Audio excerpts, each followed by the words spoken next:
এ গুনাহগার গুলি গুনাহ করিস না, এ সুদখোর আর সুদ খাইস না, এ আল্লাহ বলনে ওয়ালারা আল্লাহরে বলিস না। এ যুবক ভাই মুরব্বী বাবাজিরা, ইমানটারে লইয়াও একবার আমার আল্লাহরে ডাক দাও না, বলো না আল্লাহ। এ মুসলমান আসরের ময়দান মনে কইরাও একবার দাঁড়াইয়া যুবক আল্লাহরে ডাক দেয় না, বলো না আল্লাহ। একবার দাঁড়ানার যুবক আসরের ময়দান মনে কইরা ডাক দেয় না রে যুবক আল্লাহ, আবারও ডাক দেয় না, বলো না আল্লাহ। এ মুসলমান বন্ধু, হাসরের ময়দান ওই দিন বড় ভয়ঙ্কর একটা ময়দান হবে গো।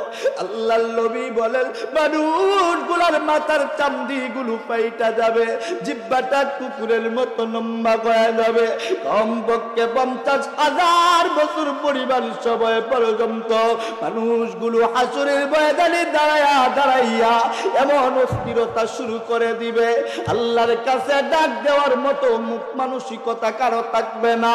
কার এত বড় সাহস হবে গো আল্লাহর সামনে কথা বলে? মানুষগুলো দৌড়াইয়া আদম পয়গম্বরের কাছে চলে যাবে, ডাক দিয়া বলবে আদম পয়গম্বর আমার আল্লাহ কি বলো না বলো না। আল্লাহ যেন হাসরের ময়দানের বিচারটা শুরু করে দেয়। হাসরের ময়দানের কষ্ট আর সহ্য করতে পারি না।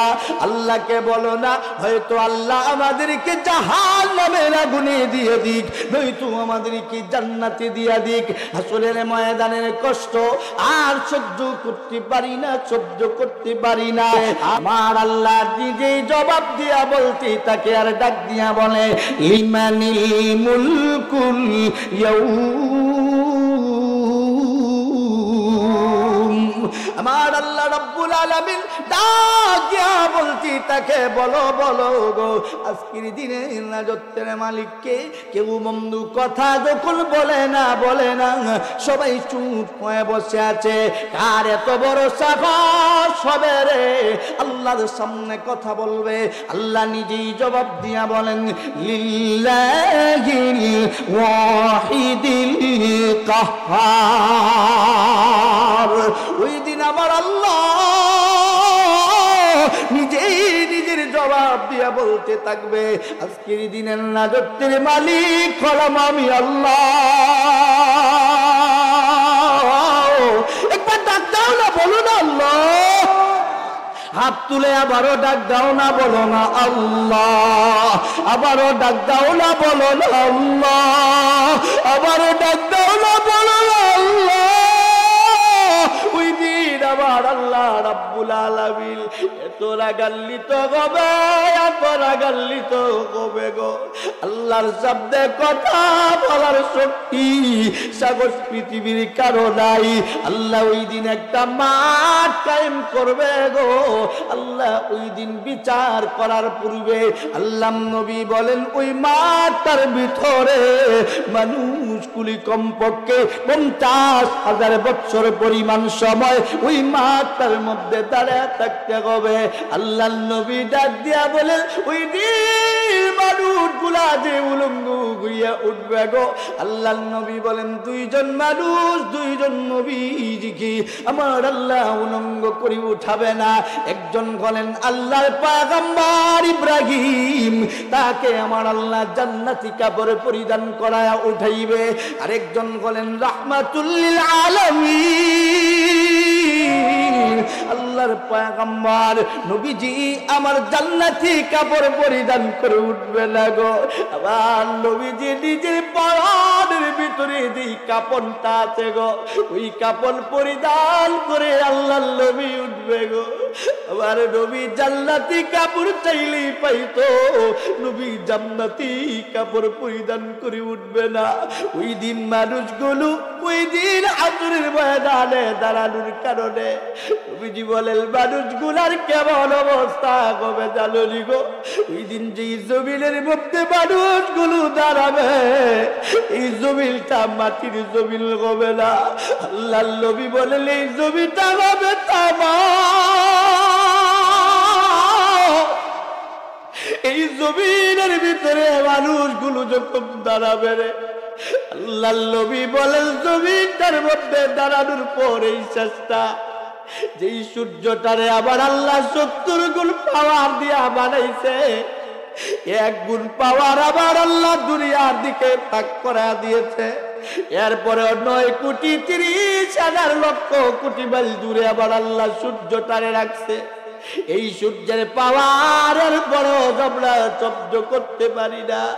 আল্লাহ ওই দিন সূর্যটারে আর 69 গুণ পাওয়ার বাড়া দিয়া, 70 গুণ পাওয়ার দিয়া আবার আল্লাহ মানুষগুলা 9,30,000,00,000 মাইল দূরে রাখবে না। ওই দিন মানুষগুলার মাথার অব্যাঘাত উপরে আল্লাহ সূর্যটারে এনে দিবে। এই সূর্যের তেজ আর পাওয়ার এত বেশি গবে গো, আল্লাহর নবী বলেন সূর্যের আলো মানুষগুলার মাথায় লাগা মাত্র মানুষগুলার চামড়িগুলো টাস টাস টাস টাস করে ফাটতে থাকবে, মানুষগুলার মাথার মগজগুলো কাম দিয়া টপ টপ টপ টপ করে বেবে পড়তে থাকবে, মানুষগুলার শরীর থেকে চামড়াগুলো কষি কষি পড়ে যাইতে থাকবে, মানুষগুলার জিহ্বাটা কুকুরের মতো লম্বা গুইয়া বুক পর্যন্ত জিহ্বাটা চলে আসবে গো, মানুষগুলার শরীর থেকে মাংসগুলো কইজা পইরা যায়, মানুষগুলো নবীজি বলেন ঘামের নদীতে সাপ্তাইতে থাকবে। আদম পয়গম্বর ডাক দিয়া কয় না না, আল্লাহর সামনে কথা বলার শক্তি সাগর আমি আদম পয়গম্বরের নাই, তোমরা অন্যান্য নবীদের কাছে যাও। মানুষগুলো দৌড়াইয়া মানুষগুলো বন্ধু নূহ পয়গম্বরের কাছে যাবে। হে নূহ পয়গম্বর, আল্লাহকে একটু বলো না হাসরের ময়দানের বিছাটা যেন আমার আল্লাহ শুরু করে দেয় গো। নূহ পয়গম্বর বলবে না না আমিও পারবো না, আমিও পারবো না। সর্বশেষ পর্যন্ত মানুষগুলো দৌড়াইয়া দৌড়াইয়া ঈসা পয়গম্বর পর্যন্ত মানুষগুলো দৌড়া যাবে গো। ঈসা পয়গম্বরের মানুষগুলো ডাক দিয়া বলতে থাকবে, ও ঈসা পয়গম্বর আল্লাহকে একটু বলো না, বলো না হাসরের ময়দানের বিচারটা যেন আবার আল্লাহ শুরু করে দেয়। আর হাসরের ময়দানের কষ্ট সহ্য করতে পারি না, আল্লাহর বিচারের পরে হয়তো জাহান্নামে দিয়া দিই, নয়তো জান্নাতি দিয়া দি। ঈসা পয়গম্বর ডাক দিয়া কয় না না আমিও পারবো না, তবে একজন নবীর ঠিকানা আমি ঈসার কাছে আছে গো, ইনি হলেন রাহমাতুল লিল আলামিন। ওই নবীর কাছে গেলে মনে হয় গো কোনো একটা ব্যবস্থা হবে। তাড়াতাড়ি নবীর ঠিকানা দে, নবীর ঠিকানা দে। নবীর ঠিকানা মানুষগুলো পাইয়া আল্লাহ নবীর কাছে দৌড়ায়া যাবে গো। আমার নবী ওই দিল উম্মতের মায়ায় আমার নবী কাঁদবে, উম্মতি উম্মতি। আল্লাহর নবী বাকাবে মাহমুদের ভিতরে সাজদারত অবস্থা, সাজদার থেকে আল্লাহর নবী উইটা জানে সামনে পিছনে আমার নবী তাকা দেখবে উম্মা। আল্লাহর নবীর কেউ পরিচয় দেওয়া লাগবে না, লাগবে না।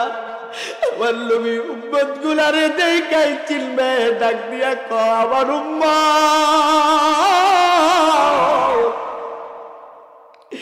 এ আমার উম্মত গুলি তোদের এমন অবস্থা কেমনে কইল রে, কেমনে কইল।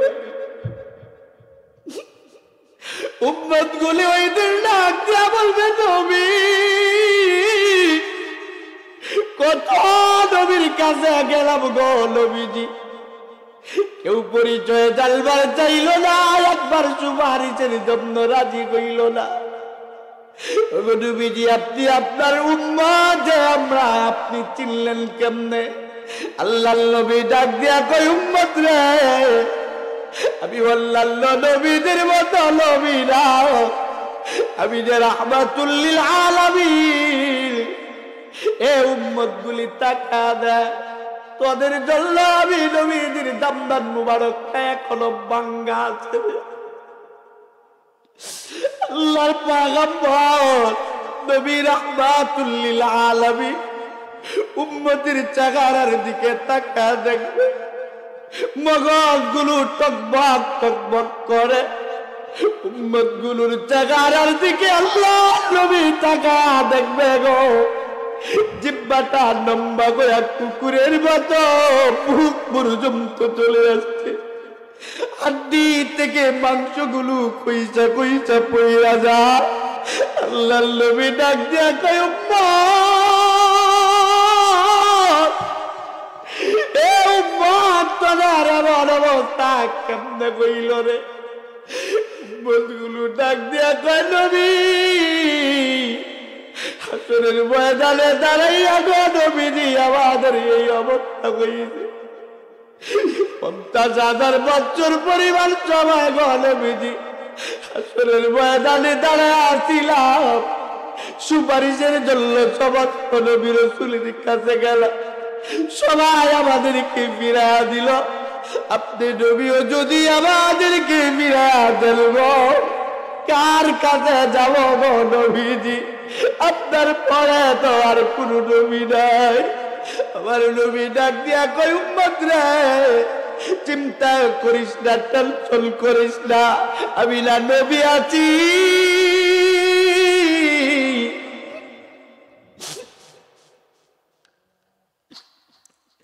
আমার নবীরে চিল্লি না, আমার নবীরে বাল্লি না রে। ওই দিন আল্লাহ নবী মাকামে মাহমুদের ভিতরে আমার নবী সিজদায় পইরা আবার আল্লাহর এত প্রশংসা আমার নবী করবে গো, এত প্রশংসা আমার নবী আল্লাহর কোনদিন করেন নাই। আবার আল্লাহর যখন সবাই প্রশংসা কইরা সিজদায় পইরা আল্লাহ নবীরে আবার আল্লাহ এত ভালোবাসে গো, ওই দিন আবার নবী যখন আল্লাহরে ডাক দিবে মান্নান, আল্লাহরে ডাক দিতে দেরি হবে গো আমার নবী। আবার আল্লাহ ওই দিন কাহারিও থেকে গাফফারিয়তে পরিবর্তন হইতে একটা সেকেন্ড দেরি করবে না। আবার আল্লাহ রাব্বুল আলামিন ডাক দিয়া বলবে, হাবিব বন্ধু আমার কেন গো এমন কাকুতি মিনতি কইরা আমি আল্লাহরে ডাক? আবার নবী ডাক দিয়া বলবে, বলি আপনি কি আমার উম্মতের দিকে তাকাল্লা? আবার উম্মতকে দেখা কি গো মালিক আপনার একটু মায়া কয় না? আবার উম্মত গুলোর মাথার বগল গুলো বাগির হয়ে যাইতেছে, জিহ্বাটা কুকুরের মতো লম্বা হয়ে গিয়েছে। আবার আল্লাহ ডাক দিয়া কয়, হাবিব বন্ধু আপনি কাদের জন্য এত এত এত কথা বলেন? এরাই তো দুনিয়ার জমিনে আপনার বিরুদ্ধে ছিল গো। আল্লাহর নবী ডাক দিয়ে কয়, এরা বুঝে নাই, বুঝতো যদি আমার বিরুদ্ধে যাইতো না। এই আমার উম্মত গুলো আমি নবীর কাছে আসছে গো, তাদের বিচারের কার্যক্রম যেন আপনি শুরু করে দেন। আমার উম্মত গুলি সমস্ত নবী সমস্ত রাসূলের কাছে গিয়েছি, কোন নবী সুপারিশের জন্য রাজি হয় নাই। আল্লাহ আপনি যদি আমার সুপারিশ ফিরা দেন গো, আমার উম্মত গুলো আর কোন নবীর কাছে যাবে? আল্লাহ ডাক দিয়া কয়, হাবিব বন্ধু মাথা মুবারক উঠান গো, আপনি যা চাইবেন আপনার চাওয়া পাওয়া দিয়া সব কিছু দিয়ে আপনার জীবন ধন্য করে দিব। আল্লাহর পয়গম্বর নবী ডাক দিয়া বলেন, মালিক রে আপনি ওয়াদা দিলেন তো আমার উম্মতের বিচার করবেন। আল্লাহর নবীকে আমার আল্লাহ ডাক দিয়া বলে, হাবিব গো আপনার উম্মতের বিচার আমি আল্লাহ আপনি নবীর সামনেই করব। শুধু আপনার উম্মতের বিচার না গো নবীজি, আপনার উম্মত সহ আপনার উম্মতের উসিলায় সমস্ত নবীর উম্মতের বিচার আজকে করব। সুবহানাল্লাহ বললেন না? আর একটু জোরে কর না সুবহান। আল্লাহ ওই দিন বিচার করার পূর্ব মুহূর্তে আল্লাহ দুইটা চেয়ার আবারও রাখবে। দুনিয়া সৃষ্টির প্রথম, মানুষ সৃষ্টির প্রথমে আল্লাহ আদম পয়গম্বরের সাথে বসেছে। বিচারের শেষ মুহূর্তে, বিচারের যেদিন শেষ মুহূর্ত হবে, বিচার শুরু হবে, আল্লাহ ওই দিন আবার দুইটা চেয়ার রাখবে। ওই দিন আদম পয়গম্বর চেয়ারে বসেছে, কিন্তু ওই দিন বিচারের মাঠে আল্লাহ নবী চেয়ারে বসবে না, নবীজি আমার দাঁড়ায়া থাকবে। সুবহানাল্লাহর আওয়াজটা হয় না, আর একটু জোরে কোন সুবহান। নবীজি আমার দাঁড়ায়া থাকবে। আল্লাহ বলেন, হাবিব আপনি বসেন। নবীজি ডাক দিয়া কয়, আল্লাহ আমার উম্মতগুলো হাসরের ময়দানে দাঁড়ায়া বিচারের জন্য কাতরাচ্ছে, আমি আমার উম্মতগুলো রাইখা আমি চেয়ারে বসবো, আমি তেমন নবী না, তেমন নবী না।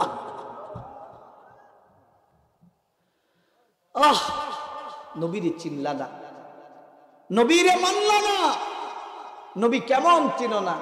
আল্লাহ ওই দিন নিত্যির পাল্লা বসাবে। কিসের পাল্লা বসাবে বলেন? নিত্যির পাল্লা। এই পাল্লাটা যে আমার আল্লাহ বসাবে, ওই দিন নবীজি আমার দাঁড়ানো অবস্থায় হঠাৎ করে আমার নবী শুনতে পারবে। তিরমিজি শরীফের হাদিস, জাহান্নামের আগুন গেট ভেঙ্গে দিয়া জাহান্নামের আগুন হাসরের ময়দানের দিকে আসতে থাকবে।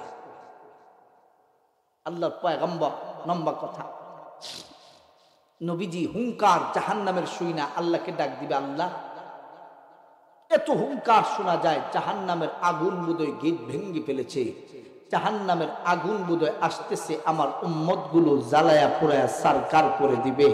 আল্লাহ আপনি জাহান্নামের আগুনের ফিরান। মুসলমান ভাইরা রে, আল্লাহর পয়গম্বর নবী রাহমাতুল লিল আলামিন নবীজি ডাক দিয়া বলতে থাকবে, মালিক জাহান্নামের আগুন যদি এই হাসরের ময়দানের দিকে আসতে থাকে গো, আমার উম্মত গুলো জ্বালায়া পুড়াইয়া সারকার করে দিবে গো। ও দয়ার আল্লাহ, জাহান্নামের আগুনে আপনি ফিরান। আমার আল্লাহ রাব্বুল আলামিন সকল ফেরেশতাদেরকে ডাক দিয়া বলবে, ও ফেরেশতারা, জাহান্নামের আগুনের গলার মধ্যে শিকল পড়ায়া দে। জাহান্নামের গলার মধ্যে সকল ফেরেশতারা মিলা শিকল পড়াইয়া জাহান্নামের আগুনকে পিছনের দিকে টানতে থাকবে। কিন্তু বন্ধু না, না, ওই দিন জাহান্নামের আগুন বুঝে না, আগুনের লেলিহাগুলি সামনের দিকে যেন আগাইতে থাকে গো। ওই দিন সকল ফেরেশতারা ডাক দিয়া বলে, মালিক রে, আপনার জাহান্নামের আগুনকে আজকে আমরা ফিরাইতে পারবো না। আমার আল্লাহ ডাক দিয়া কয়, ফেরেশতারা জাহান্নামের আগুন রে ছাইরা দে। আল্লাহর নবীর সামনে দাঁড়াইয়া নবী আবার ডাক দিয়া কয়, আল্লাহ একবার ডাক দাও না, বলো না আল্লাহ।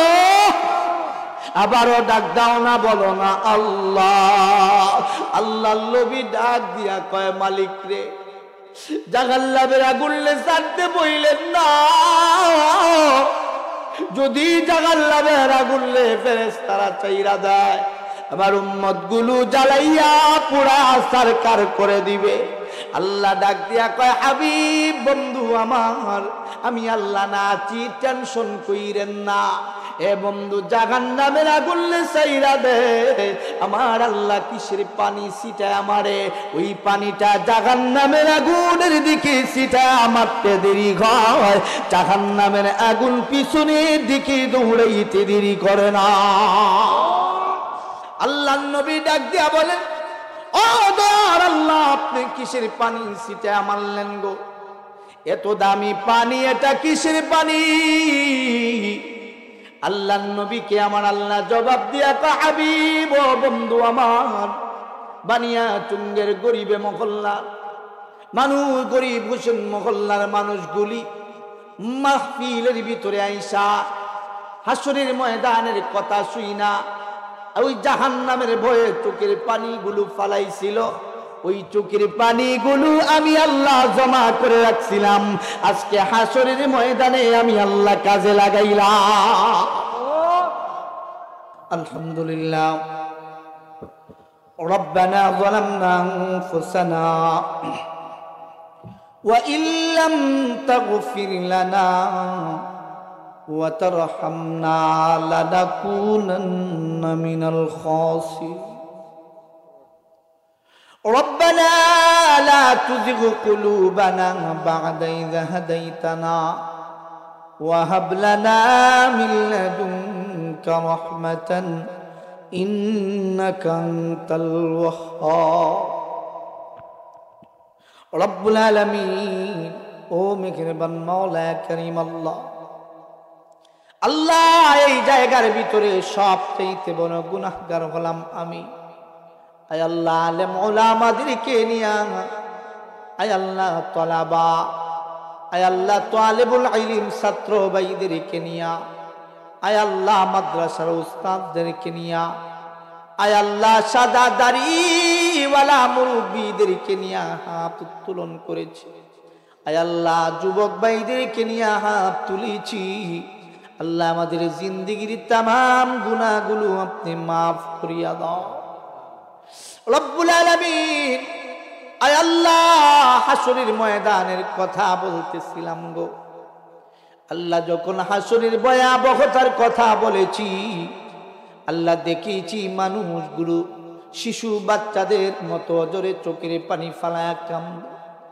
আয় আল্লাহ, আপনার বান্দাদের চোখের পানির উসিলায় আজকের দোয়া মোনাজাত মাহফিলকে আপনি কবুল ও মঞ্জুর করিয়া দাও রব্বুল আলামিন। আয় আল্লাহ, আয় আল্লাহ, আমাদেরকে জাহান্নামের আগুন দিয়া জ্বালায়ও না রে আল্লাহ। আয় আল্লাহ, সাবাল্য জাহান্নামের আগুন না আল্লাহ, সামান্য দুনিয়ার আগুনকে আমরা ভয় লাগে, ভয় পাই আল্লাহ। আপনার নবী বলেন জাহান্নামের আগুনের দিকে দুনিয়ার আগুন যদি ফালায়া দেওয়া হইতো, দুনিয়ার আগুন নাকি জাহান্নামের বয়ে পালায়া যাইত।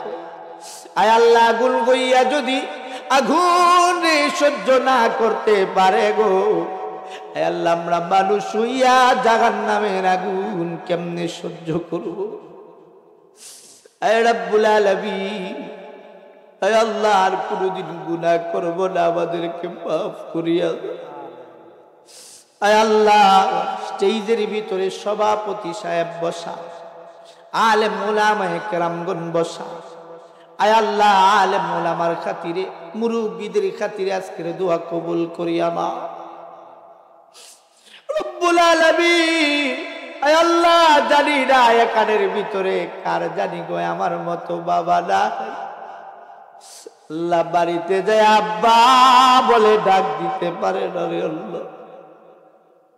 আল্লাহ, অনেক সময় বাড়িতে গেলে যখন সময় দেখি আল্লাহ মানুষগুলো বাবাদেরকে সাথে নিয়ে খাবার খায়, মন চায় বাবার নিয়ে একটা লুকমা খাবার যদি খাইতে পারতাম গো আল্লাহ। বলতায় বাবাটারে যদি একবার বুকের সাথে বুকটারে বিলাইয়া ডাক দিতে পারতাম আব্বা। আল্লাহ, আমার মতো যাদের আব্বা দুনিয়াতে নাই গো আল্লাহ, ওই বাবাদের কবর গুলো জান্নাতের বাগান বানায় দাও।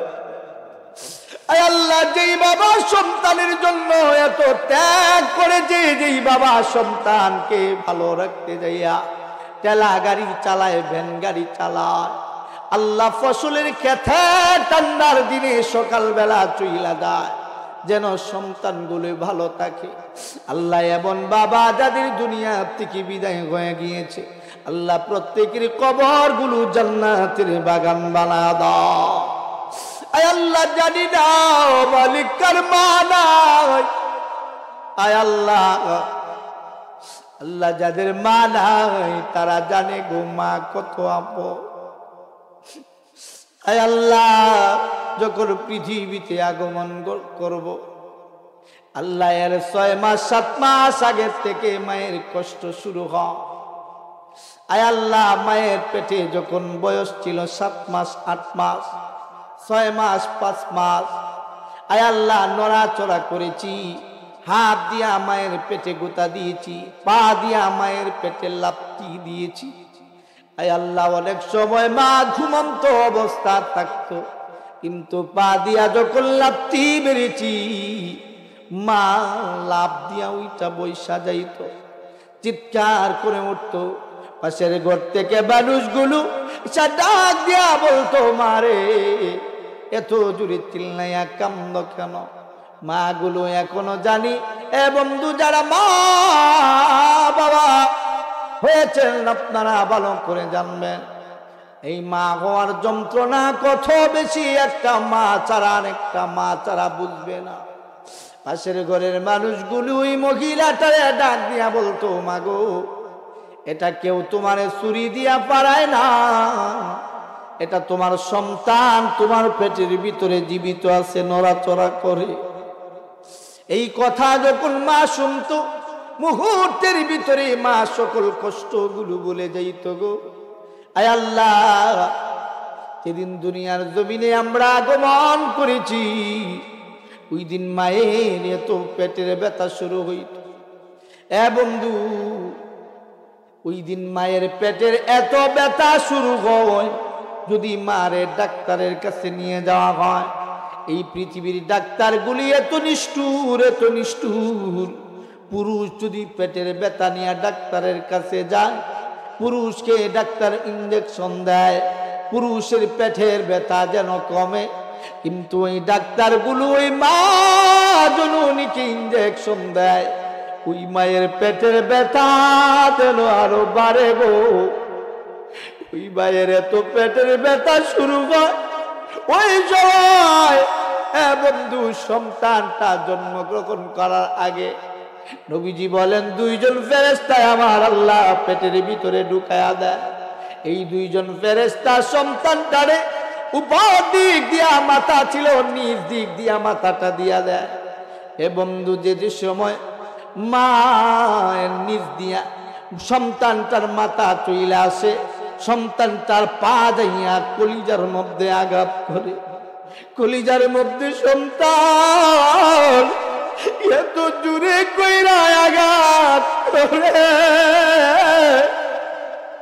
মা শব্দ না করতে পাইরা অজ্ঞান হইয়া মাটির মধ্যে পড়ে।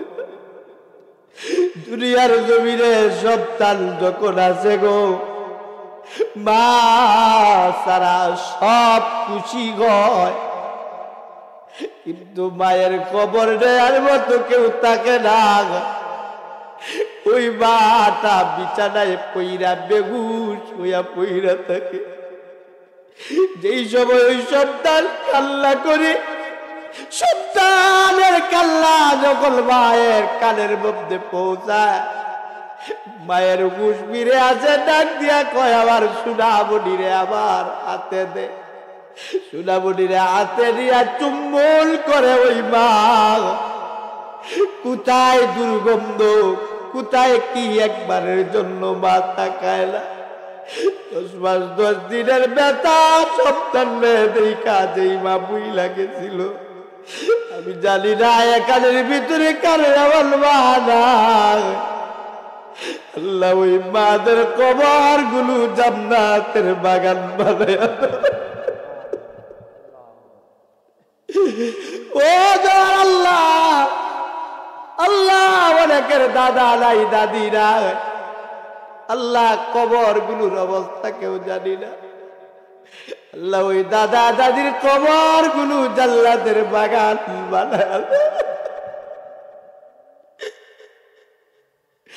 ও রব্বুল আলামিন, ও দয়ার আল্লাহ, আমাদের গুনার জন্য আমাদের আত্মীয় স্বজনদের কবরের মধ্যে আযাব দিও না রে আল্লাহ।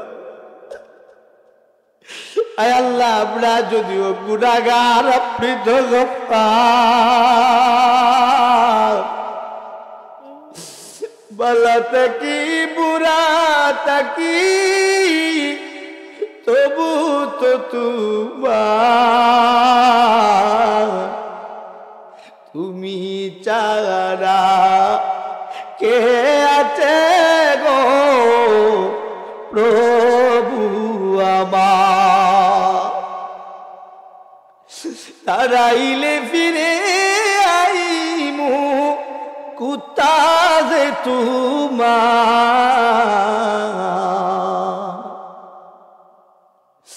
আপনি তারাইলে যাব কুতায় জায়গা যে নায়া।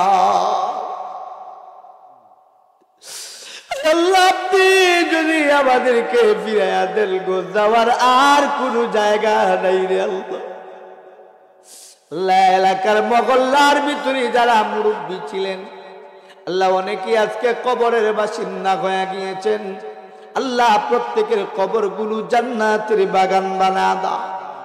আল্লাহ সভাপতি সাহেবের আব্বা আম্মা নাই দোয়া চাইছে, আল্লাহ আব্বা আম্মার কবর জান্নাতের বাগান বানা দাও। আল্লাহ এই মাহফিলটাকে কবুল করিয়া নাও। আল্লাহ এলাকার যুবক ভাইরা ক্লান্ত পরিশ্রম করে আজকের মাহফিলের আয়োজন করেছে। আল্লাহ সব যুবকের নাম তো আমার জানা নাই, আপনি মালিকের নামগুলো জানা আছে। আয় আল্লাহ বিশেষ করে আয় আল্লাহ কয়েকজনের ভিতরে সাব্বির ভাই সারা কারো নাম জানি না। আয় আল্লাহ সাব্বির ভাই নাম ধরে বলি। আল্লাহ আরো যত যুবক ভাইরা আছে আয় আল্লাহ তার সংগঠনের লোকগুলো আছে, আয় আল্লাহ তাদেরকে ইমাম হাসান হুসাইন রাদিয়াল্লাহু তাআলা আনহুমার জিন্দেগি নসিব করিয়া দাও। আয় আল্লাহ ইসলামের সৈনিক হিসাবে তাদেরকে কবুল করিয়া নাও। আয় আল্লাহ অনেকে অসুস্থ আছেন তাদেরকে সুস্থ বানায়া দাও। আয় আল্লাহ এই মাহফিলটাকে কিয়ামত পর্যন্ত কবুল করিয়া নাও। আয় আল্লাহ যতগুলো কথা কোরআনের কথাগুলো বলেছি আল্লাহ প্রত্যেকটা কথার উপরে আমাদেরকে আমল করার তৌফিক দাও। আয় আল্লাহ হাসরের ময়দানের ভয় আমাদেরকে ঢুকা দাও। আয় আল্লাহ মরতে তো একদিন হবে গো আল্লাহ, যেদিন মরণ হয় আয় আল্লাহ আপনার হাবিবের চাগান মুবারক দেখা আমাদের মরণ দান করিও রব্বুল আলামিন। আয় আল্লাহ বড় শেষ দরখাস্ত আল্লাহ, জীবনে একবার হলেও আপনার নবীজির বাড়ি আপনার বাড়ি বাইতুল্লাহ জিয়ারত আমাদের নসিব করে দিও। রব্বানা তাকাব্বাল মিন্না ইন্নাকা আনতাস সামিউল আলিম وتب علينا يا مولانا إنك أنت التواب الرحيم آمين برحمتك يا أرحم الراحمين. السلام عليكم.